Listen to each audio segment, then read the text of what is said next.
안녕하십니까, 홍성구 기자입니다. 3월 11일 목요일 뉴스 브리핑 시작하겠습니다.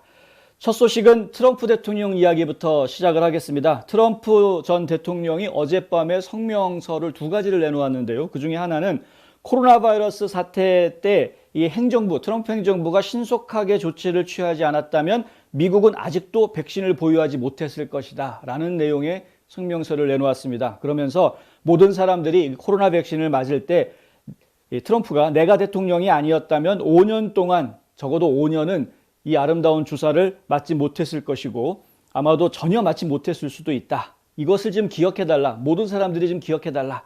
이런 성명을 내놨습니다. 굉장히 자화자찬하는 내용의 성명서이죠. 보통 사람들 같으면 좀 낯뜨거워서 이건 그냥 점잖게 조용히 가만히 있을 것 같은 그런 내용의 성명서인데, 이런 성명서를 내놓자 이 좌파 언론들은 당장 기다렸다는 듯이 지금 자화자찬하고 웃긴다 이런 식의 비판적인 시각의 그런 기사들을 또 쏟아냈습니다. 그런데 이 트럼프 대통령이 이런 성명을 낸 데는 그만한 이유가 있는 것이죠. 그 이유를 좀 설명을 드려야 될 것 같아서 이 이야기를 좀 꺼냈습니다. 오늘 저녁에 조금 있으면 오늘 저녁에 조 바이든 대통령이 성명을 발표를 합니다. 연설을 하게 돼 있죠. 프라임타임 시간대에 대국민 연설을 하게 돼 있는데, 오늘 연설을 하겠다라고 날짜를 정한 이유가 있었죠. 3월 11일이 바로 작년 3월 11일 날 트럼프 대통령과 이 코로나 바이러스 태스크 포스 팀, 그때 이 트럼프 대통령이 코로나 바이러스 문제 때문에 해외 여행 금지, 여행 제한 조치를 발표를 한 날입니다. 그러니까 그날로부터 미국의 봉쇄령이 시작이 됐다라고 이제 이해할 수 있는 것이고요. 그 미국의 봉쇄령이 시작됐던 1년 되는 그 1년 시점을 기준으로 해서 바이든이 연설을 하겠다. 어떤 역사적인 의미를 부여하려고 하는 것인데, 무슨 얘기냐면 트럼프는 코로나 바이러스에 대해서 제대로 대처하지 못해서 많은 사람들이 힘들어졌고 사망자도 많이 나오게 됐고, 이런 것들은 다 트럼프 잘못 때문에 이렇게 된 것이었고, 이런 주장을 펼칠 거라는 거죠. 조 바이든 대통령이. 저희가 충분히 예상할 수 있는 바입니다. 그런데 바이든 대통령이 취임하고 나서 감염률도 뚝 떨어졌고 모든 것이 안정화되고 있고 백신 보급도 지금 잘 되고 있고, 결국에는 바이든 행정부가 이 코로나 바이러스에 대해서는 지금 제대로 대처하고 있는 것이고, 조만간에 이제 좋은 세상이 올 테니까 국민들은 바이든 행정부를 믿고 따라달라, 이런 내용의 연설을 하지 않겠느냐. 이건 누가 봐도 빤히 예상이 되는 그런 내용이었던 거죠. 그래서 그 연설을 그냥 두어서는 안 되겠다. 그 전에 좀 뭔가 쐐기를 좀 박아야 되겠다라는 생각에서 트럼프 전 대통령이 이런 성명을 내놓았던 것이다. 왜 그러냐 하면은요, 바이든 행정부 같은 경우에는 아주 뻔뻔하게도 행정부 들어와서 백악관에 들어와서 보니까 백신 하나도 준비 안 돼 있더라, 이런 거짓말을 하지 않았습니까? 모든 국민들이 그걸 기억을 하고 계실 텐데, 백신이 하나도 준비가 돼 있지 않았다라는 거짓말을 했죠. 백신이 왜 준비가 안 돼 있었습니까? 조 바이든 대통령은 본인 백신 맞은 거는 언제 맞았는지 아마 기억을 못하는 것 같은데, 트럼프 대통령 시절에, 트럼프 행정부 시절에 본인이 백신 주사를 맞았었죠. 그리고 이 좌파 언론들, 이 MSM이라고 이야기하는, 주류 매체라고 이야기하는 이 좌파 언론들, 파이자에서 처음 백신 생산하기 시작해가지고 공장에서 백신이 나온 걸 갖다가 이 공항으로 옮겨가고 트럭으로 옮겨가고 비행기에 실어서 전국으로 보내는 생중계하지 않았습니까?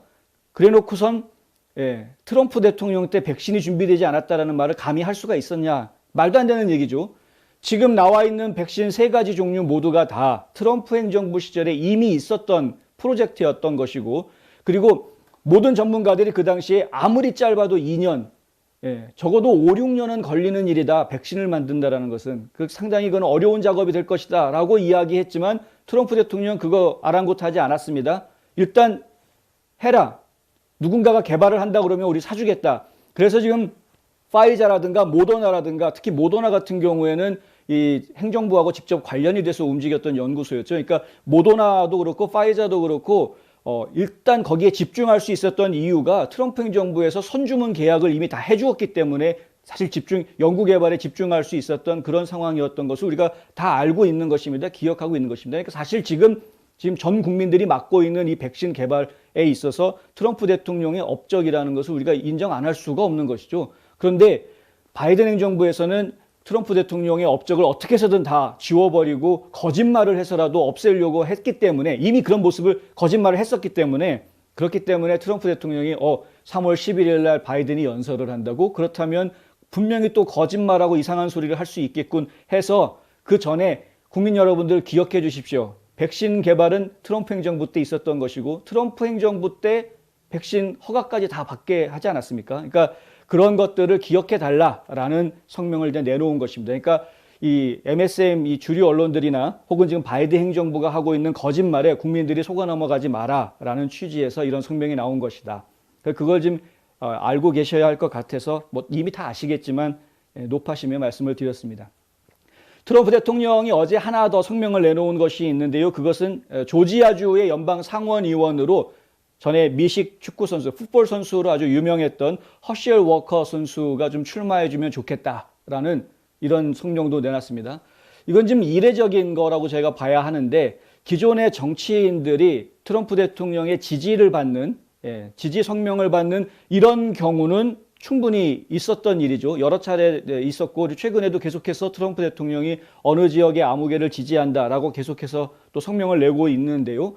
그런데 본인이 지금 출마하겠다라는 얘기를 하지도 않았는데 트럼프 전 대통령이 앞서서 선수 쳐서 아무개가 좀 출마해 줬으면 좋겠다라고 이야기한 것은 이번이 처음입니다. 조지아주가 무슨 사정이 있길래 이제 그렇게 트럼프 대통령이 선수를 치느냐 하는 부분을 좀 설명을 드려야 할 것 같아서 이제 이 이야기도 좀 전해드리려고 합니다. 허시엘 워커라는 축구 선수는 원래 조지아주에서 태어났고요. 그리고 UGA라고 해서 조지아 대학이라고 이제 저희가 번역을 하는데 UGA에서 또 풋볼 선수로 활약했던 유명한 선수였습니다. 이 UGA의 풋볼팀은 저희가 조지아 불독이라고 부르는데 여기하고 엘라바마주의 엘라바마 대학 풋볼팀하고는 아주 뭐 쌍벽을 이루는 대학 미식축구팀 중에서는 뭐 전국 최강이라고 이야기하는 그런 팀 중에 하나입니다. 그러니까 열기도 상당히 뜨겁고요. 많은 사람들의 관심을 받는 그런 이제 인물이었던 것이고요. 실제로 내셔널 풋볼 리그에 들어가서도 여러 팀에서 활약을 했습니다. 뭐 뉴욕 자이언츠에서도 뛰었고 댈러스 카우보이에서도 뛰었고 그리고 뭐 미네소타 바이킹스에서도 뛰었었고 필라델피아 이글스에서도 뛰었었고 그러니까 상당히 많은 그러니까 전국적으로 이제 이 허시엘 워커라는 인물을 기억하는 분들이 꽤 제법 있을 수 있는 이제 그런 것이죠. 그런데 흑인입니다. 이게 이제 제가 볼 때는 이 부분이 상당히 어떤 영향을 준 것으로 생각이 되는데 이 조지아주의 연방 상원 선거는 지난 1월 5일 날 결선 투표를 통해서 가까스로 민주당 의원 2명이 탄생을 하게 되죠. 원래 전통적으로 계속 공화당 의원들이 자리를 차지하고 있었던 거였는데 근데 민주당 의원으로 2자리가 다 한꺼번에 바뀌게 되는데 그때 결선 투표까지 가는 접전을 벌였어야 했고 물론 뭐 부정선거에 대한 의혹이라든가 이런 것들이 계속 남아있기는 합니다만은 어찌됐든 간에 민주당 자리로 바뀌었다라는 것이죠. 이것이 지금 조지아주 정계에서는 굉장히 큰 충격으로 남아있고 어떻게 하면은 다시 이 자리를 되찾아오느냐 하는 부분이 중요한 이슈 중에 하나입니다. 그러니까 내년 중간선거에서 특히 연방 상원 선거를 놓고 이야기했을 때 가장 크게 접전이 예상되는 지역 중에 이 조지아주가 들어가 있고요. 공화당 내부에서는 조지아주는 무조건 탈환해 와야 된다라고 이야기하는 곳이기도 합니다. 그런데 지금 현재 내년 중간선거에 조지아주 상원 나온 자리를 누가 현재 차지하고 있느냐 하면은 라파엘 워녹이라는 목사님 출신 의원이 지금 자리를 차지하고 있죠. 그 에베네셀 교회라고 해서 마틴 루터 킹 주니어 목사가 담임을 했던 그 교회의 현재 담임 목사로 있는 분이 지금 연방 상원의원을 지금 자리를 차지하고 있는 것입니다. 그런데 이 자리가 지난 1월에 당선이 되기는 했지만 이 보궐선거, 그러니까 특별선거였습니다. 그래서 임기가 내년 말로 끝나게 돼 있기 때문에 내년에 다시 또 선거를 치러야 하는 이런 상황이 된 것이죠. 그래서 이 라파엘 워녹을 상대로 할 수 있는 공화당 후보가 과연 누구냐? 이 이야기들이 지금 공화당 내부에서 상당히 중요한 이슈 중에 하나인 것으로 저희가 이해를 하고 있습니다. 그런데 지금 출마할 것이라고 예상을 했던 사람 중에 당연히 전직 상원의원, 공화당 상원의원이었다가 이번에 아깝게 떨어졌던 분들이 다시 출마하지 않겠느냐라고 예상할 수 있었던 것이었는데 데이비 퍼듀 의원이 이제 불출마 선언을 했죠. 출마할 것처럼 서류를 접수했다가 갑자기 불출마 선언을 했습니다. 그리고 지금 켈리 레플러 여성 의원이 있는데 이 의원 같은 경우에는 원래 정치 경력이 없습니다. 주지사가 임명해줘가지고 임시로 이 상원의원을 했던 인물이기 때문에 정치 경력이 없는 인물이어서 과연 지금 다시 출마를 했을 때 이길 수 있겠느냐 하는 부분에 지금 의혹을 가질 수 있는 그런 상태가 돼 있고요. 그리고 더그 콜린스라는 연방 하원 의원이 있는데 이 더그 콜린스 의원은 트럼프 대통령의 아주 복심 중에 복심이다.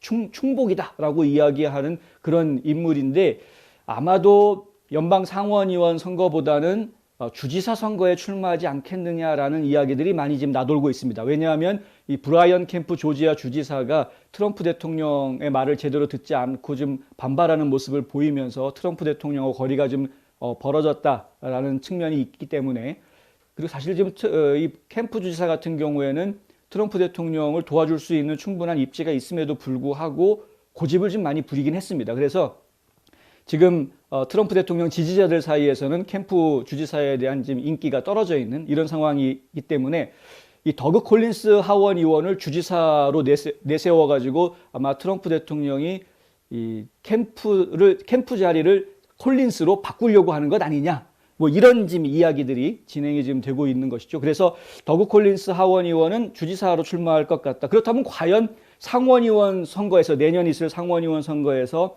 라파엘 워너를 상대할 사람이 누가 되겠느냐. 이 부분 상당히 지금 골치 아픈 문제가 되어져 있는 상황인데 트럼프 대통령이 뜬금없이 딱 성명을 낸 겁니다. 허쉘 워커 나와라 출마해라 라고 이제 딱 성명을 낸 겁니다. 이거 아주 저희가 볼 때는 뭐 신의 한 수 같은 같은 흑인이고 그리고 유명 풋볼 선수 출신이기 때문에 조지아주 전역에서 많은 사람들이 알고 있고 허쉘 워커 같은 경우에는 아주 오래도록 옛날부터 공화당원으로 계속 활동을 했기 때문에 아주 보수적인 생각이 깊숙하게 들어있는 인물인데다가 트럼프 대통령과는 80년대부터 이미 관계를 맺어와서 개인적으로 굉장히 가까운 사이인 것으로 그렇게 알려져 있습니다. 그러니까 뭐 아주 딱 맞춤 인사인 것이죠.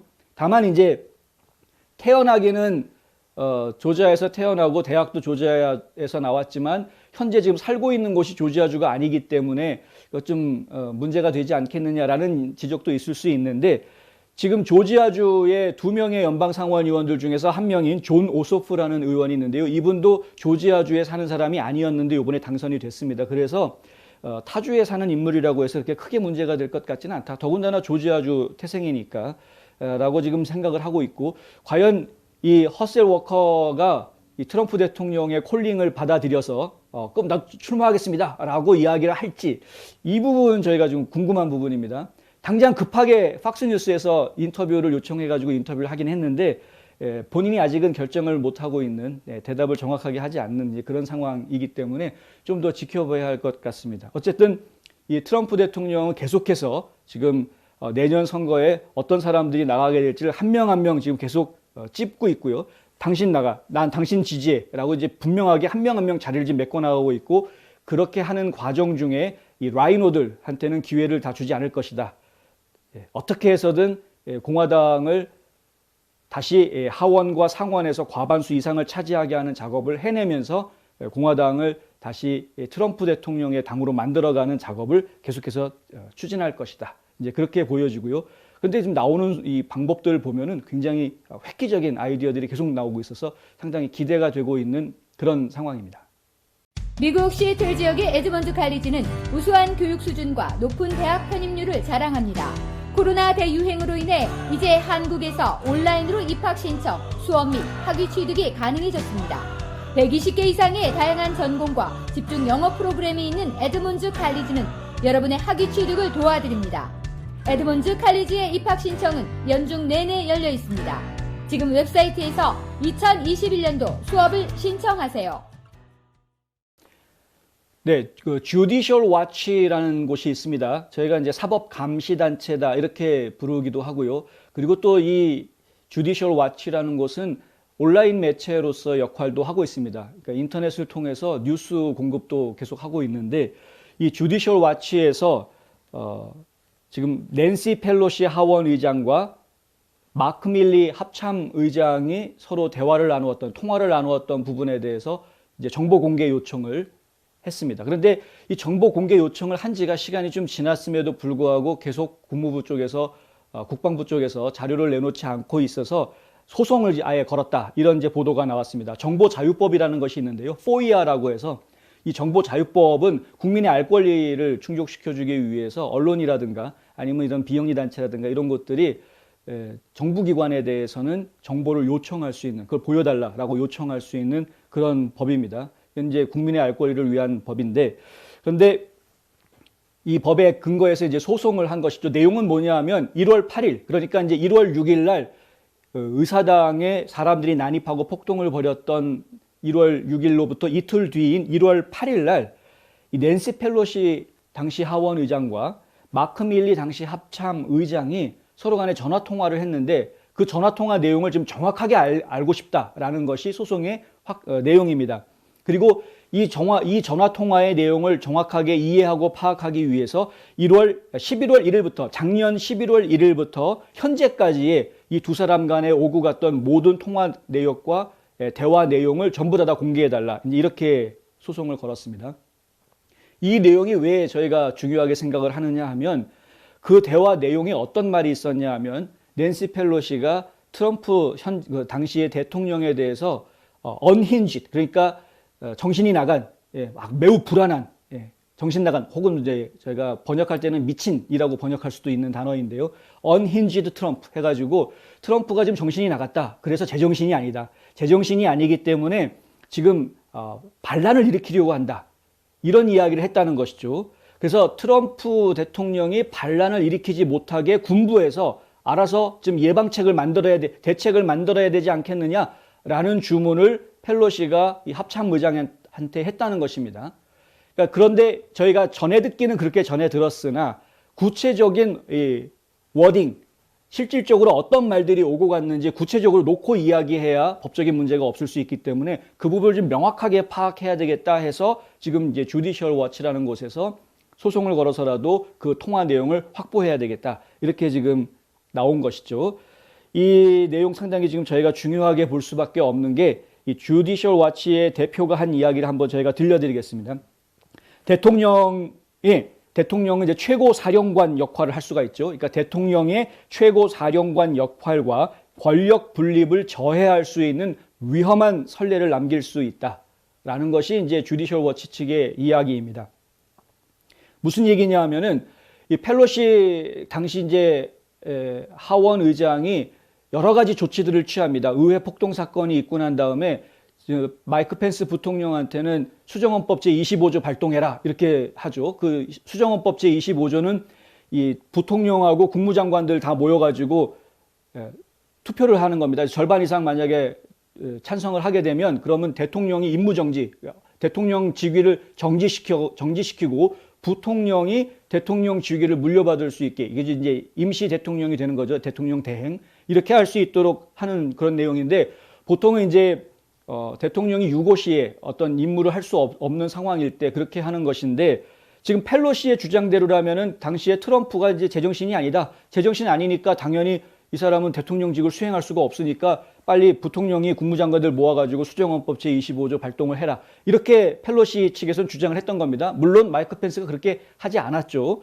그렇게 할 수도 없었고 정신 멀쩡한데 트럼프 대통령이 정신 멀쩡한 사람인데 말도 안 되는 막 그 음해를 하고 있었던 거 아닙니까? 그러니까 마찬가지인데 마찬가지 이유로 합참의장한테는 또 전화해가지고 지금 어쩌면은 또 핵미사일 버튼 누를지도 모르니까 그러니까 이 트럼프 대통령이 핵미사일 버튼 누르지 못하게 좀 예방 조치가 필요한 것 아니냐.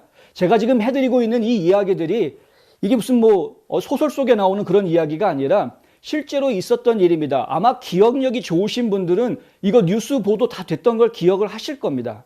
그러니까 사실은 저희가 따지고 보면 낸시 펠로시야말로 음모론에 아주 깊숙하게 빠져 있는 큐에 아주 깊숙이 빠져 있었던 인물이 아니었나라고 이제 생각할 수밖에 없는데 음모론에 완전히 빠져 있는 거죠. 트럼프 대통령이 미쳤다고 진짜 무슨 핵미사일 버튼을 왜 누릅니까? 거기서. 근데 그런 이야기들이 나왔다는 겁니다. 그래서 합참의장이 따끔하게 이제 혼내줬다 이런 이야기들도 보도가 된 적이 있죠. 우리 통수권자는 대통령이지 당신이 아니니까 참견하지 마라 이런 식으로 이제 따끔하게 얘기해줬다 이런 보도가 예전에 나온 적이 있는데 실제로 어떤 대화들이 오고 갔는지 좀 알아야 되겠다. 만약에 정말 그런 대화들이 오고 갔다면 이것은 심각한 문제가 될 수 있는데 왜냐하면 군수 통권자 그러니까 최고 사령관이라는 것은 대통령에게 주어진 행정수반인 대통령에게 주어져 있는 고유 권한이라는 것이죠. 그런데 이 고유 권한을 입법부에서 의회에서 그거를 간섭하고 제재하려고 하고 이런 것들은 삼권 분립의 원칙에 어긋난다는 겁니다. 헌법 정신에 맞지 않는 겁니다. 그러니까 참견할 게 있고 참견하지 않아야 될 게 있는데 참견을 하려면 다른 방식으로 해야 되는 것인데 근데 직접적으로 대놓고 대통령의 고유 권한을 의회에서 침해하려고 하는 이런 상황이 벌어졌던 것 아니냐. 이런 것들이 만약에 성공적으로 실제로 그렇게 해서 군부에서 어떤 움직임을 보였다면 지금 마이크 펜스 부통령 같은 경우에는 수정헌법 제25조 발동하라고 했는데 안 하지 않았습니까? 그런데 만약에 이 마크 밀리 합창의장 같은 경우에 펠로시가 뭐라고 얘기를 했는데 펠로시 말을 듣고 합창의장이 뭔가 조치를 취했다면 이건 심각해지는 것이다 라는 이야기입니다. 아주 위험한 선례가 남겨지는 거다는 거죠. 그러니까 의회에서 대통령 권한을 좌지우지하는 그런 선례들을 남겨버리면 그 다음부터는 이 군인 누가 통수권을 가지고 있느냐 하는 문제가 아주 심각한 문제가 생길 수 있는 군 통수권을 하원 의장이 쥐락펴락한다는 게 말이 됩니까? 이게 말이 안 되는 이야기인데 그런 일이 벌어질 뻔했던 것이고 그래서 이거는 그냥 넘어갈 문제가 아니라 구체적으로 좀 확실하게 확인을 해야 될 문제다 이런 이야기를 하는 것입니다. 결국 트럼프 대통령이 본인도 알지 못하는 상태에서 발사 코드 접근이 거부된 적이 있는지를 확인하는 것이 이번 소송의 아주 핵심 내용이라고 하는데 과연 어떤 결과가 나올지 한번 저희가 기다려 보도록 하겠습니다. 사실 이 트럼프 대통령이 제정신이 아니기 때문에 난동을 벌이려고 한다, 이제 내란을 일으키려고 한다, 혹은 반란을 일으키려고 한다 이런 주장을 펠로시 측에서 했던 거였는데 반란을 일으킨다라는 말 자체가 좀 웃기는 거죠. 현직 대통령이 반란을 일으킨다라는 이 논리 자체가 좀 말이 안 되는 그런 것이고 그리고 그 반란을 일으켰다라는 혐의를 적용해가지고 결국 두 번째 탄핵을 하지 않았습니까? 그런데 그것에 대해서 결국 상원에서는 무죄로 판결을 내리지 않았습니까? 그러니까 결국 안 될 일을 억지로 지금 끼워 맞춰서 하려고 하니 문제가 생길 수밖에 없다. 이것은 저희가 계속해서 지켜봐야 할 문제이고요. 그냥 저희가 좌시하고 있어서는 안 될 문제들이다. 뭐 지나간 일이긴 하지만 반드시 좀 정리를 확실하게 해놓고 보내야 되겠다라는 이야기입니다. 그래서 저희가 이 소식을 전해드렸고요. 바이든 대통령이 오늘 서명을 했습니다. 원래는 내일 서명한다고 그래가지고 저희가 어제 보도해드릴 때 이 법안 빨리 통과시켜달라고 해놓고서는 기껏 법안 빨리 통과시켜놨더니 바로 서명 안 하고 왜 금요일 날 서명한다고 그러지? 라고 저희가 보도를 해드렸었는데 오늘 해버렸습니다.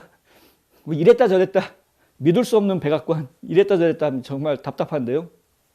젠 사키 백악관 대변인이 경기부양책에 이제 바이든 대통령이 서명을 했기 때문에 이번 주말부터 빠른 분들은 은행 계좌에 영향을 미치게 될 것이다.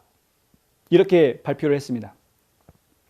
그러니까 좀 빠르게 받는 분들은 1,400불 현금 들어오는 게 이번 주말부터 경기부양법 통과시켰으니까 좀 돈이 들어오기 시작해야 되겠죠. 이제 국민들 주머니에 돈이 들어갈 텐데 많은 분들이 기다리고 있던 거였으니까 좋은 소식이긴 합니다만은 지난번에 말씀을 드렸던 대로 이 돈을 지금 너무 한꺼번에 확 쓰려고 하시는 거는 좀 곤란하다. 그것은 자칫하면은 인플레이션을 가져올 수 있는 문제가 될 수도 있기 때문에 물론 이제 그 재무부 장관은 인플레이션 안 생기도록 하겠다라고 말은 했지만 그걸 믿을 수가 없는 거거든요. 사실 이 현실 물가라는 것은 그것은 정말 어느 누구도 통제한다라는 게 쉬운 일이 아닙니다. 알 수가 없는 것입니다. 그래서 시중에다가 엄청나게 돈을 푸는데 그 돈이 갑자기 확 나와버리면 당연히 물가에 영향을 줄 수밖에 없는 것은 당연한 것이니까 돈이 들어온다고 해서 막 쓰려고 하지 마시고요. 좀 지혜롭게 활용을 하시기를 저는 이제 당부를 드리고 싶고요. 지금 이제 이 코로나 바이러스에 대한 구제 법안이 통과가 된 것을 놓고 이 농가에서는 계속해서 불만이 많습니다. 제가 어제도 말씀을 드렸지만 구체적으로 이제 팍스뉴스가 각 지역의 농민들의 반응들을 오늘 이제 상세하게 보도를 했습니다. 그래서 좀 소개를 좀 해드리려고 하는데요. 테네시주에 있는 험볼트에서 부부가 1,800에이커의 농장을 운영하는 이 부부의 이야기. 이분들은 지금 왜 그것이 피부색하고 관련이 되는 건지 이해가 안 된다라는 이야기를 했습니다. 도대체 얼굴색이 보라색이든 검은색이든 노란색이든 흰색이든 회색이든 그게 무슨 상관이냐. 돈을 빌렸으면 돈을 갚아야 되는 것 아니냐. 상식 어디로 갔냐. 이런 말이 나왔습니다. 상식이 어디로 갔냐. 너무나 비상식적인 지금 법안이 통과됐다라는 이야기입니다. 이게 뭐냐 하면은요. 농가들을 위해서 40억 달러의 예산을 잡아놓은 것이 있는데 이 40억 달러의 예산을 잡아놓은 것이 유색인종들 농가들한테만 해당이 되는 그런 법안이 지금 하나 통과가 되어 있습니다. 이게 어제도 좀 설명드렸던 내용이긴 한데 조금 좀 저희가 좀 정정해서 말씀드려야 될 부분이 이 농가들이 빚을 졌는데 갚아야 될 빚이 있는데 그 빚의 양에 대해서 120%를 지원해 주겠다라는 법안의 내용이 그렇습니다.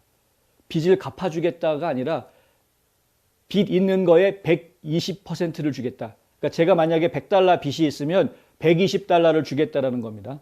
그러면 100달러 빚 갚고 20달러 가지고 또 다른 거 할 수 있다는 것이죠. 그런데 과연 100달러 빚을 갚고 20달러만 가질지 아니면 100달러 빚을 계속 남겨두고 120달러를 가지고 다른 짓을 할지 그거는 전 모르겠습니다. 네. 왜냐하면 뭐 빚은 빚이니까 언젠가 갚으면 되는 거 아니에요? 뭐 이러고서는 넘어갈 수도 있는 거 아닙니까? 그러니까 하여간 100달러 빚이 있는 농가들한테는 120달러를 주겠다. 그런데 백인들한테는 안 주겠다는 겁니다. 예. 흑인들, 히스패닉들, 아시안계 이런 농가들한테만 주겠다는 겁니다. 왜 그러냐? 그게 왜 그래야 되느냐 하는 것이죠. 또 한 가지 법안의 내용에 어떤 게 있냐 하면은 조합, 농업조합들, 그 다음에 농업훈련, 그리고 토지 접근 개선, 그 다음에 농업에 있어서 인종적 정의를 발전시키기 위해 10억 달러의 기금을 조성한다. 이런 내용이 들어가 있습니다. 상당히 좀 이렇게 허황된 것 같이 이렇게 추상적인 그런 내용의 법안들이죠. 구체적인 내용은 없습니다. 어디에 얼마 써라 이런 구체적인 안이 있는 게 아니라 일단 얼마의 기금을 이런 목적으로 한다. 이렇게만 지금 나와 있는 겁니다. 그러니까 이게 실제로 적용이 되기 위해서는 담당 부서에서 이 돈을 어떤 방법으로 활용하겠다라는 구체적인 계획이 나오는데도 시간이 걸리겠죠. 어쨌든 이 농가들을 위한 예산안이기 때문에 이 부분들 아까 말씀드렸던 40억 달러라든가 이 10억 달러 이 부분에 대해서는 USADA 그러니까 연방 농림부, 연방 농업부라고 얘기해야 되겠네요. 연방 농업부에서 이 예산을 관리를 하게 되는데 어떻게 해서 이런 문제가 생겼는가? 왜? 이 인종차별을 백인들 인종차별을 하는 역인종차별이라고 해야 되는 건지 모르겠는데 하여간 어떻게 해서 이런 일이 벌어지게 됐는가 봤더니 이러한 법안이 나오게 된 시초가 누군가? 바로 조지아주의 라파엘 워녹 상원의원이 바로 시초였다라는 겁니다. 이 라파엘 워녹 상원의원이요. 유색인종 농부를 위한 긴급구호법이라는 법안을 제시를 한 적이 있다고 합니다. 이걸 참 1월 5일 날 선거 당선돼가지고 1월 6일부터 의원 활동 시작한 사람이 어떻게 또 언제 또 이런 법안을 만들어서 냈는지 하여간 이런 법안을 냈다고 하고요. 유색인종 농부를 위한 긴급구호법이 나올 수 있었던 것은 우리가 역사적인 배경을 좀 알아야 하는 그런 상황인데 이 연방농림부, 그러니까 USADA에서 농가들을 위해서 이렇게 뭐 지원해주는 여러 가지 프로그램들을 해오지 않았겠습니까? 뭐 대출을 해준다거나 아니면 보조금을 준다거나 뭐 기타 지급하는 그런 비용들을 준다거나 하는 것들 프로그램들이 있었을 텐데 과거에 그런 프로그램들을 지급할 때 백인들한테는 잘 주면서 이 흑인 농가들한테는 잘 안 줬다라는 겁니다. 흑인 농가들한테는 그거 거부하거나 주기를 거부하거나 자꾸 지급하는 기한을 자꾸 연기시키거나 이런 식으로 좀 괴롭혔다는 것이죠. 그것 때문에 미국 내에 있던 흑인 농가들 수가 많이 줄어들었다. 농사에 먹기 힘드니 흑인으로서는 나는 농사에서 먹고 살기 너무 힘들다 하고 이 농가들이 다 떠났다라는 겁니다. 시골 지역을 다 떠났다라는 거죠. 흑인들은. 그게 그런 역사가 있다는 것인데 이런 역사를 주장하는 데가 어디냐면 전국 흑인 농부협회라는 협회에서 이런 주장을 하고 있습니다. 그런데 이런 주장이 아주 근거가 없는 주장이라고 얘기하기는 지금 어렵습니다. 그러니까 과거에 이미 오래전부터 계속해서 흑인 농부들에 대한 그런 차별 정책들이 펼쳐졌던 것이 역사에 있기 때문에 지금 와서는 이제는 그 차별했던 역사들을 청산을 해야 되겠다. 그래서 이게 이제 인종적 정의 이런 이야기가 지금 나오고 있는 겁니다. 인종적 정의 구현이라는 말이 이래서 이제 나오는 게 과거에 흑인 농가들이 차별 대우를 당했으니 이제는 인종적인 정의를 구현해서 그런 청산을 하기 위해서 유색인종들 농가들을 지원을 해줘야 된다. 이렇게 이야기가 된 것이죠. 그래서 지금 유색인종들한테만 지원을 해주게 얘기가 되니까 이 백인 농가들은 지금 갑자기 벙 찌는 이런 상황이 지금 돼버린 겁니다.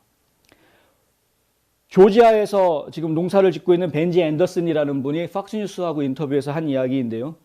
우리는 모두 농부이고, 그리고 미국을 먹여 살리기 위해서 함께 일하고 있는 사람들이다. 그런데 누구는 도와주고 누구는 안 도와준다라고 하는 이건 좀 그러니까 역사를 정리하는 것과 역사적 정의를 구현한다라는 것과 지금 이 돈이 만들어지게 된 이유가 뭡니까? 코로나 바이러스 때문에 이거를 한 건데 코로나 바이러스에서 지금 타격을 받은 그런 경제를 다시 살려내기 위한 목적이 거기에 있는데 코로나 바이러스로부터 우리가 다시 살아나자라고 하는 그 목적과 인종적 정의 구현하고 도대체 무슨 관계가 있느냐 이거죠. 그러니까 인종적 정의 구현을 하려면 따로 해라 이거죠. 따로 해라. 과거에 연방정부에서 흑인들 차별해가지고 잘못해 준 거 있으면 그건 별도로 따로 예산을 잡든가 뭐 계획을 세우든가 해서 보상을 하던 어쩌든 갚던 해야지. 이거 뭐 코로나 바이러스 때문에 만든 법안이라고 해놓고 실제로 보면은 인종 차별하고 있는 이런 법안을 내놓으면 이거 어쩌란 말이냐 이런 겁니다. 지금 상황이 상당히 이게 이해할 수 있을 것 같으면서 매우 답답한. 아니 갖다 껴맞출 걸 껴맞춰야지 왜 이런 말이 안 되는 일이 벌어지는가 하는 겁니다. 이 팍스뉴스가 웹사이트에 올려놓은 뉴스에 여러 사람들이 댓글을 달았는데요. 어떤 분이 이런 댓글을 달았더라고요. 이거는 피부색에 따라서 수혜자를 선택을 해서는 안 되고 농장의 규모에 따라서 소규모 농가들한테 더 많은 혜택이 갈 수 있도록 그렇게 지원하는 방식을 선택했어야 옳다. 이런 이야기를 합니다. 이분이 훨씬 더 똑똑한 분이죠. 이분이. 당연히 그렇게 해야 되는 것이죠.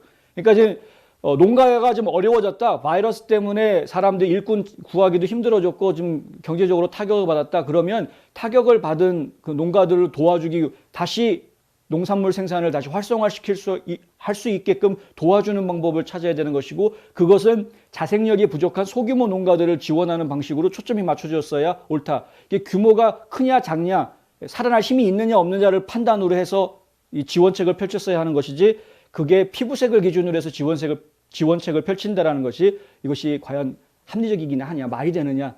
그러니까 우리 농부들이 하는 말 맞다나 상식이 있긴 한 거냐 이런 비판을 받을 수밖에 없는 것이죠.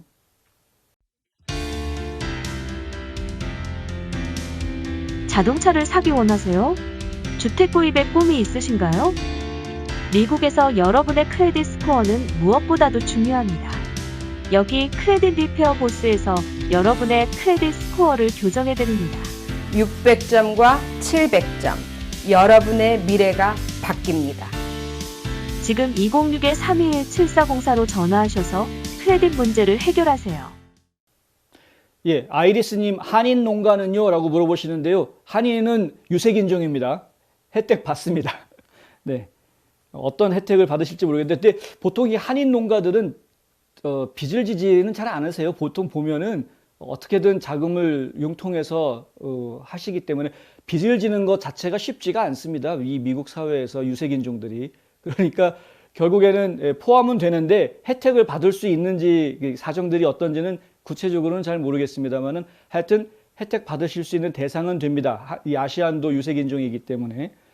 이런 부분도 사실은 저희가 한 단계 더 깊이 들어가서 생각을 해보면 흑인 사회에서 보았을 때는 아프리칸 아메리칸들이 우리 아시안들을 보았을 때에는 매우 질투할 수밖에 없는, 시기심이 날 수밖에 없는 상황들이 이제 이게 전개가 되는 것이죠. 왜냐하면 유색 인종이라는 것으로 묶이다 보니까 아시안들은 흑인만큼 고생하지 않았으면서 혜택을 보고 있다라고 느끼는 겁니다. 그러니까 상대적인 이 뭐라고 그래야 되나요? 상대적인 뭐 궁핍, 뭐 하여간 피해 이런 것들을 지금 느끼는 것이기 때문에 흑인 사회에서 아시안들을 보았을 때에는 좀 불만스러운, 마음에 들지 않는 그런 것들이 좀 나올 수가 있는 것이죠. 저들은 우리 조상들처럼 고생하지 않았는데, 근데 지금 유색인종이라는 이유 하나만으로 고생은 우리가 다 했는데 혜택은 저들도 보내? 에이, 이렇게 이제 생각할 수 있는 것이기 때문에 좀 애매한 부분들이 좀 있습니다. 지금 일이 좀 더 복잡해지는 거지만, 어쨌든 질문이 들어오셨으니까 말씀을 드리자면, 한인들도 이번에 한인 농가들은 혜택을 받으실 수 있는 상태가 되는데,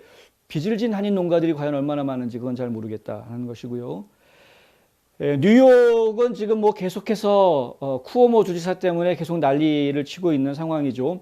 빌 드 블라시오 뉴욕 시장이 드디어 쿠오모 주지사 더 이상은 안 되겠다, 사퇴해라, 더 이상 주지사로 일해서는 안 된다, 이렇게 이야기하고 나왔습니다. 6번째 여성이 나왔기 때문에 성추행 당했다라고 이제 폭로한 여성이 6번째 여성이 나왔기 때문인데, 뭐 성추행 그것뿐만이 아니라 이미 쿠오모 주지사 같은 경우에는 양로원에서 노인들이 코로나 바이러스에 집단 감염돼서 많은 사람들이 사망하게 하는 이런 문제에도 원인 제공을 했고 책임이 있다라는 주장 계속 나오지 않았습니까? 그래서 결국에는 사퇴해야 된다. 지금 뭐 민주당 의원들도 쿠오모 주지사 사퇴해야 된다라고 이야기하는 사람들이 좀 많은 상태인데, 뉴욕 주의회에서 주, 하원, 상원 다 합쳐서 85명의 의원들이 쿠오모 주지사의 사임이나 탄핵을 요구하고 있는 그런 상황이라고 합니다. 이제 여기에다가 블라시오 시장까지 공식적으로 이제 탄핵 혹은 사임을 요구하는 인사들에 합류했기 때문에 이 쿠오모 주지사의 입지가 점점 좁아지는,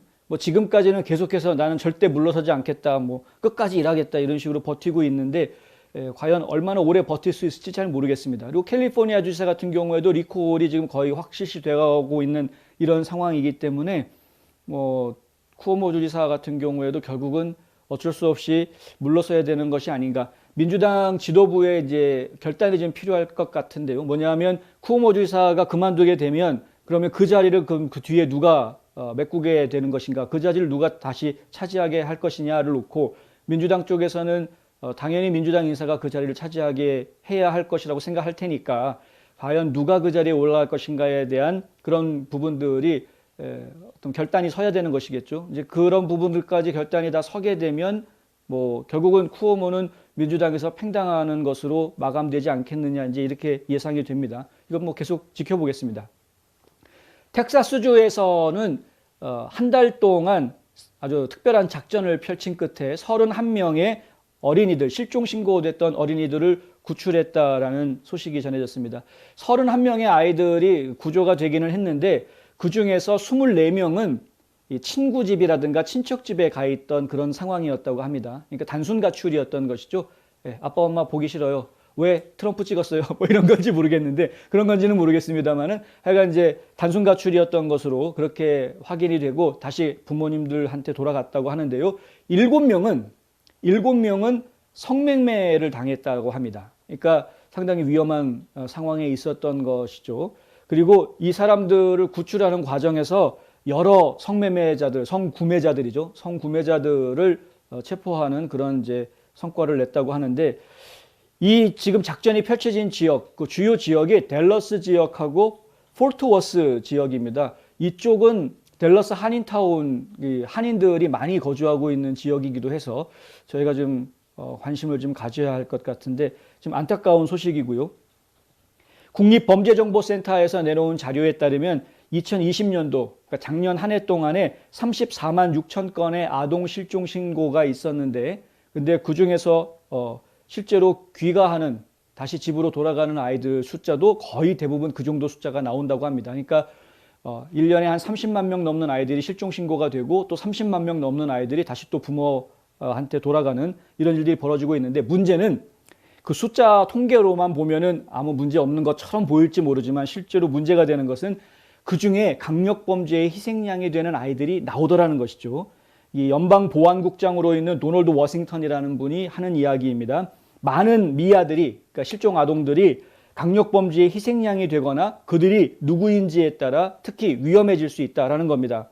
어떤 경우에는 폭력 조직에 가입하게 되는 그런 경우도 있고 어떤 경우에는 마약 남용자로 전락하는 그런 경우도 있기 때문에 누구를 만나느냐에 따라서 상황이 아주 나빠질 수 있고 특히 이번에 지금 구출한 아이들 31명 중에 7명 같은 경우에는 성매매를 당했다. 그러니까 인신매매를 당한 겁니다. 아이들이.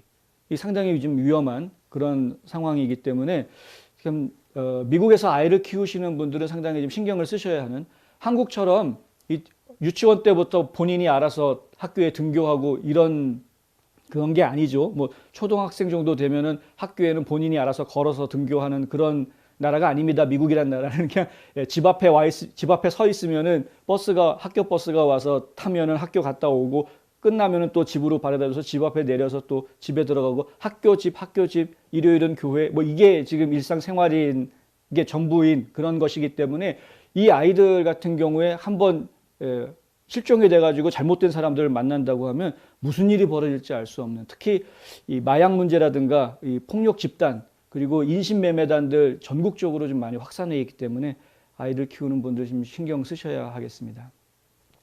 네바다주에서는 뭐 투표용지 92,000장이 잘못된 주소로 배달됐다가 다시 반송이 됐던 이런 기록이 튀어나와서 지금 그것이 또 하나의 논란거리가 되고 있는 그런 상황이라고 하는데요. 네바다주에서 가장 큰 카운티, 클라크 카운티에서 벌어진 일이라고 합니다. 클라크 카운티는 라스베가스, 많은 분들이 알고 계시죠? 라스베가스가 있는 카운티입니다. 이 카운티에 유권자가 한 130만 명 정도가 있다고 하는데 작년 선거에서 45만 명 이상이 우편 투표를 했다고 합니다. 그런데 작년 선거할 때 우편 투표를 이 투표용지를 집으로 다 보내줬는데 주소가 잘못됐다, 받을 사람이 없다 해가지고 다시 반송돼서 돌아온 게 92,000개라는 겁니다. 92,000개. 엄청난 숫자가 들어온 거죠. 무슨 얘기입니까? 네바다주 클라크 카운티가 가지고 있는 유권자 명부가 잘못됐다는 이야기입니다. 원래 이전에는 2020년이 되기 전에는 신청한 사람한테만 우편 투표용지를 보내줬습니다. 그래서 실제로 2012년부터 2014년, 2016년, 2018년도 이 4번의 선거에 걸쳐서 다 합쳐가지고요. 네바다주 전체에서 이 클라크 카운티뿐만이 아니라 네바다주 전체에서 반송된 우편 투표가 반송되어 온 거가 5,863건밖에 안 된다고 합니다. 4번의 선거에 걸쳐서 주 전체가 5,863건. 그런데 작년 한 번 선거에서 클라크 카운티만 한 카운티만 92,000개가 반송이 돼서 돌아왔다. 이 이야기는 유권자 등록 명부가 엄청나게 잘못되어져 있다. 이렇게 잘못된 유권자 명부를 가지고 선거를 치렀으니 그 결과가 과연 제대로 된 결과가 나왔겠느냐 하는 겁니다. 왜 작년에는 이런 일이 벌어졌느냐? 모든 유권자 명부에 있는 모든 사람들한테 우편투표를 보내주자라는 것이 갑자기 통과가 됐기 때문에 그런 것이죠.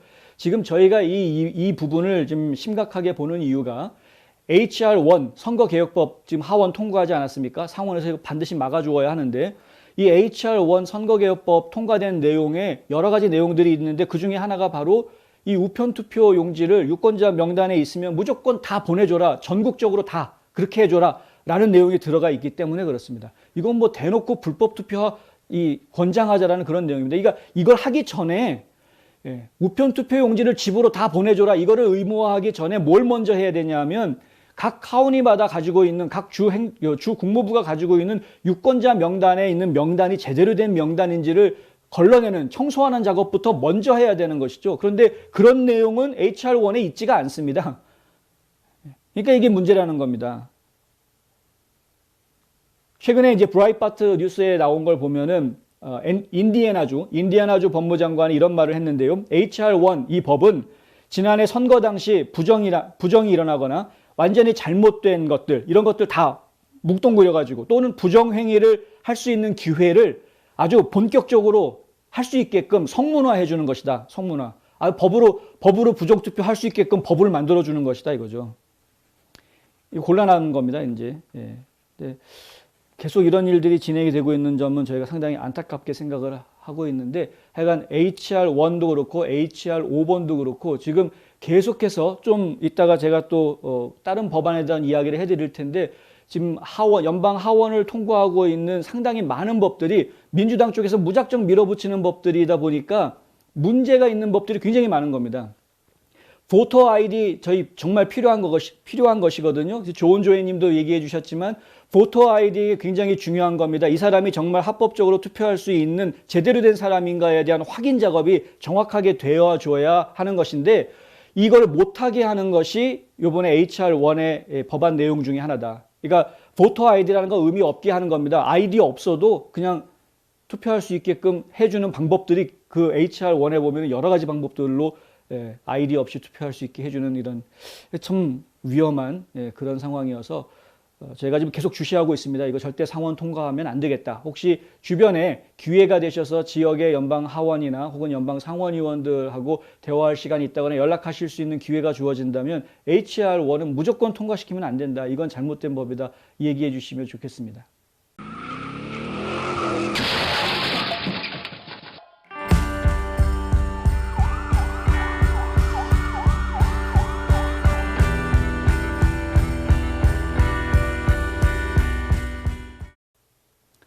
네, SK 여러분 잘 아시죠? 한국의 아주 뭐 유명한 그룹인데 SK 계열사 중에 CNC라고요.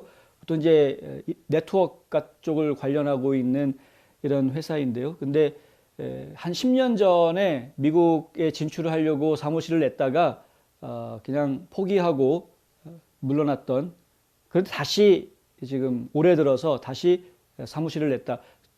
저희 이 방송국하고 가까운 둘루스 지역에, 조지아주 둘루스 지역에 사무실을 오픈했다라는 소식이 지금 들어와 있습니다.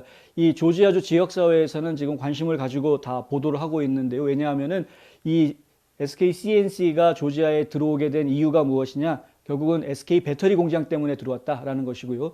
SK 배터리 공장이 상당히 저희가 관심 가지고 있는 사안 중에 하나입니다. 26억 달러라는 거대한 자금을 동원을 해서 지금 배터리 공장 2개를 짓고 있는데, 하나는 이미 다 지었고 두 번째 공장은 지금 건설하고 있는데, 이곳이 완공이 되면은 최소 2,000명에서 많게는 한 4,000명 정도의 인력을 고용하게 되는 그런 고용 창출 효과가 있는 프로젝트입니다.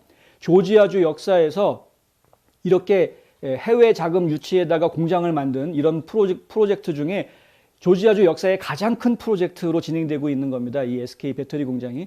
그런데 이제 LG 배터리 쪽에 소송을 당했죠. 그래서 지금 굉장히 불리한 그런 상황에 처해 있고, 이 불리한 입장을 타개할 수 있는 방법은 딱 하나밖에 없는데, 바이든 대통령이 하나 서명을 해주는 그런 방법 외에는, 그거 외에는 지금 방법이 없는 그런 상황입니다. 만약에 바이든 대통령의 도움을 받지 않으면은 이 SK 배터리 공장은 가동을 할 수 없는 상당히 좀 어려운 상황에 처하게 되고요. 이것은 조지아주에서도 상당히 많은 기대를 하고 있는 프로젝트였는데, 그것이 좀 어려워지게 되는 문제를 또 안게 되는 뭐 이런 상황이 좀 있는 것입니다. 그런데 SK CNC가 진출을 했다. 이 이야기는 뭔가 잘 될 것 같다라는 그런 예상을 가지고 있는 것 아닌가라는 그런 추측을 불러일으키고 있어서, 그래서 좀 지역에 있는 분들이 많이 관심을 가지고 있고요. 그래서 혹시나 해서 한번 전해드렸습니다. 전기자동차와 관련한 이슈들은 저희가 사실 관심을 안 가질 수가 없는 부분인데, 앞으로 이제 자동차 산업의 미래가 그쪽으로 갈 수밖에 없는 그런 것이기 때문에도 그렇고요. 그리고 이 자동차 산업이라는 것이 어떤 자동차를 만들어내는 회사 하나의 문제가 아니라 거기에 관련되어져 있는 부품 제공업체부터 시작해서 협력업체들까지 많은 사람들이 연루가 되고, 그리고 또 지역사회에 끼치는 영향력이 상당하기 때문에 저희도 관심을 안 가질 수가 없는 그런 부분이어서 계속 관심을 가지고 있습니다. 블링컨 장관하고 앤토니 블링컨 장관하고 그 다음에 제이크 설리번 국가안보보좌관, 이 두 분이 오는 18일 날, 3월 18일 날 중국의 양제츠 중국 공산당 외교 담당 정치국원하고 왕이 중국 외교부장하고 만날 예정이다. 이제 이런 보도가 나왔습니다. 다음 주 되면은 일본하고 한국을 방문한다. 이런 보도를 저희가 해드렸는데, 일본하고 한국을 방문한다라는 보도가 나오고 나자마자 중국 쪽에서 미국에 의뢰가 들어왔습니다. 그러니까 요청이 들어온 것이죠. 외교부 쪽의 수장들이 만나는 고위급 회담을 좀 갖자라는 요청이 들어왔고, 그리고 그 회의 장소를 엘래스카에서 하자라는 이야기가 들어왔습니다. 그러니까 미국 영토에서 하자라는 이야기인데, 이 중국의 양제츠나 왕이 같은 분들이 이 둘이 동시에 움직이는 게 상당히 이례적인 일이라고 합니다.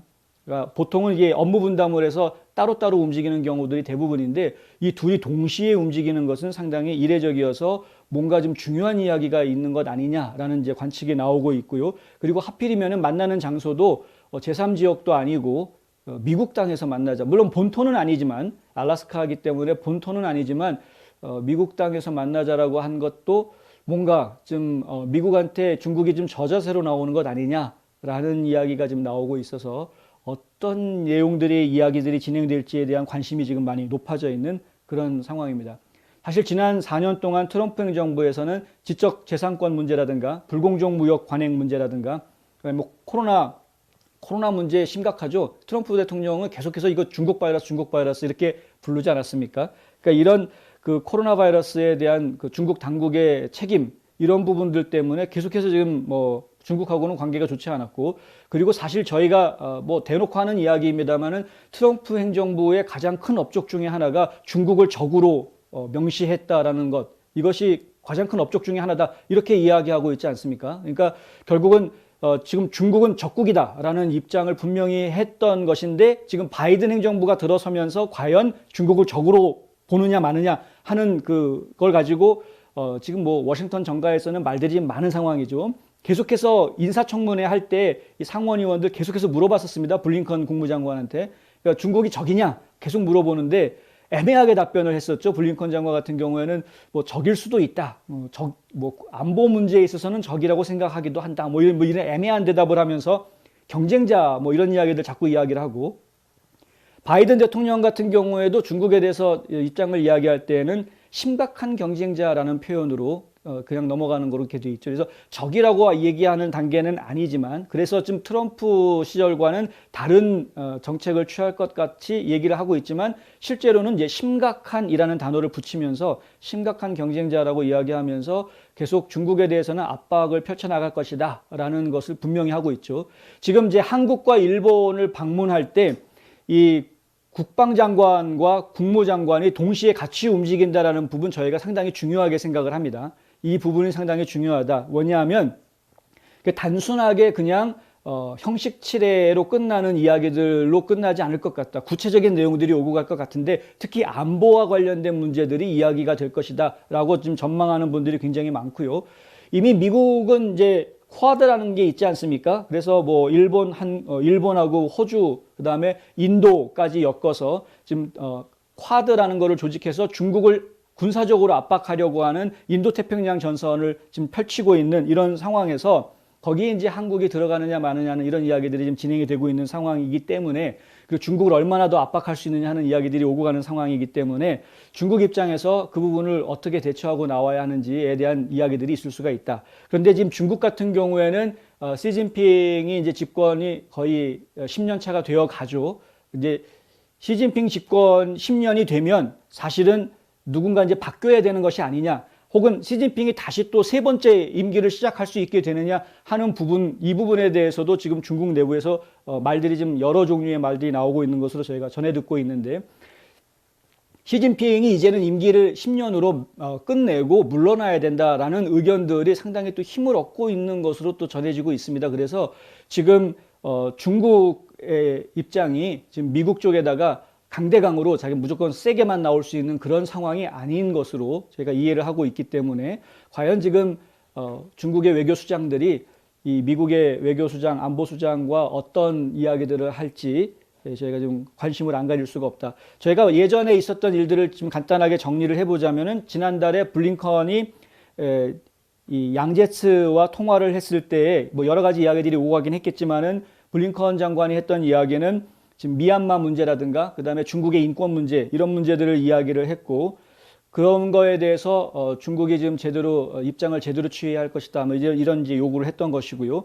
양제츠 같은 경우에는 그거는 뭐 중국의 주권 문제다, 중국의 내정 간섭하지 마라, 뭐 이런 지금 이야기들을 좀 주고받았던 그런 상황이었었고요.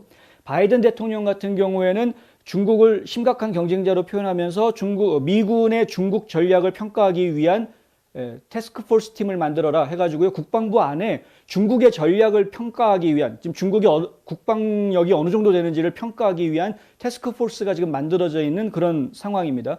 그러니까 미군 내에서는 그런 태스크포스 팀을 만들어서 중국군을 평가를 하고, 동시에 이제 쿼드를 이용을 해서 인도태평양 지역의 대중국 군사 압박을 지금 펼치고 있는 이런 이제 상황인 것이죠. 이것은 사실 트럼프 대통령이 이미 만들어놨던 그 대중 정책의 라인의 연장선이라고 저희는 이제 이해할 수 있는 부분인데, 그나마 바이든 행정부가 이런 것들을 제대로 지켜나간다라고 하면 그것은 뭐 다행스러운 일이고 뭐 저희가 칭찬해 줄 수도 있는 이런 일이긴 합니다만은, 근데 여기에서 만약에 삐딱선 한번 잘못 타가지고 또다시 중국과 야합을 한다거나 뭐 이상한 쪽으로 이 국제사회에서 자꾸 미국의 호구가 되는 역할을 자꾸 그런 쪽으로 이끌어 간다고 한다면 그것은 안 될 일이겠습니다. 그래서 과연 이 바이든 행정부가 어떤 방향으로 중심을 잘 잡고 가는지 계속 저희가 지켜봐야 하겠다 하는 것입니다.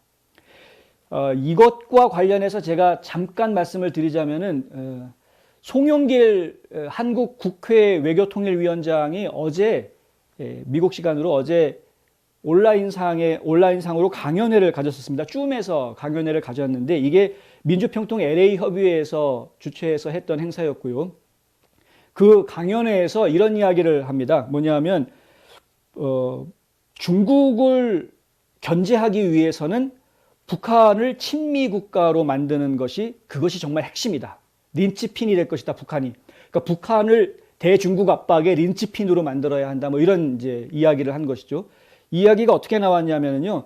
미국, 인도, 일본, 호주 이렇게 묶어가지고 쿼드를 결성을 했는데 여기에 문재인 정부가 참여하려면 어떻게 해야 되느냐 이런 질문이 나왔었습니다. 그 질문에 대해서 뭐라고 답변을 하냐면 쿼드가 안보 협의체로 발전할지는 미지수다 이렇게 대답을 합니다. 이게 이제 나토 같은 그런 안보 협의체가 될지는 잘 모르겠다. 아직 알 수 없다. 그러나 미국이 한국의 참여를 공식적으로 요청한 바도 없다. 이렇게 대답을 하면서 미국이 정말 중국을 압박하려면 그러면 북한을 친미 국가로 만들어야 된다. 이런 이야기를 했습니다.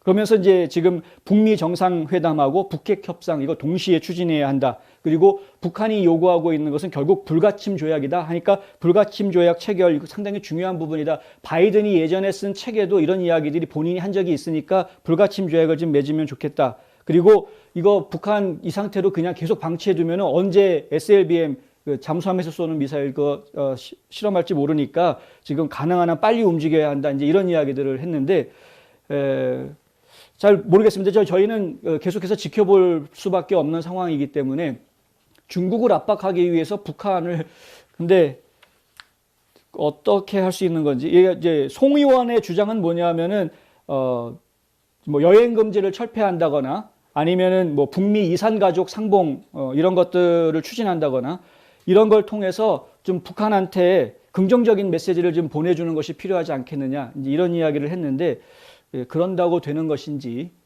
저희가 볼 때는 진짜 트럼프 전 대통령이야말로 북한은 진짜 기가 막히게 잘 다뤘던 것으로 기억을 하는데 약간 좀 더 두고 보겠습니다. 연방 하원에서 오늘 통과시킨 법안 중에 총기 규제 법안이 두 가지가 있습니다. 그 부분을 좀 저희가 간단하게 설명을 드리겠습니다. 이 총기를 구입하기 위해서는 신원조회를 해야 되는 것이죠. 근데 그 신원조회하는 것을 의무화하는 그리고 이 의무화 대상을 더 확대하는 이런 법안이 하나가 통과가 됐고요. 그리고 또 하나의 법안은 신원조회를 했는데 3일 이내에 이 신원조회의 답변이 오지 않을 경우 그럴 경우에는 그냥 신원조회 결과가 없더라도 판매를 할 수 있게 총기를 판매할 수 있게끔 현행법은 그렇게 되어 있습니다. 그런데 이걸 내용을 바꿔서 3일이 아니라 열흘로 연장해서요. 열흘까지 기다려봤다가 답변이 없을 경우에는 총기를 팔 수 있다. 이런 식으로 이제 총기 판매를 좀 더 어렵게 하는 규제들이 지금 통과가 되고 있다. 그런데 아마 상원을 통과하기는 어렵지 않겠느냐 이런 전망도 함께 나와 있는 상태입니다. 하여튼 저희 계속 지켜보도록 하겠고요. 지금 한반도 평화를 위해서 많은 분들이 계속 기도해 주시기를 바랍니다. 오늘 홍성구의 뉴스 브리핑은 여기까지 하겠습니다. 저는 내일 또 다시 찾아뵙겠습니다. 시청해 주셔서 감사합니다.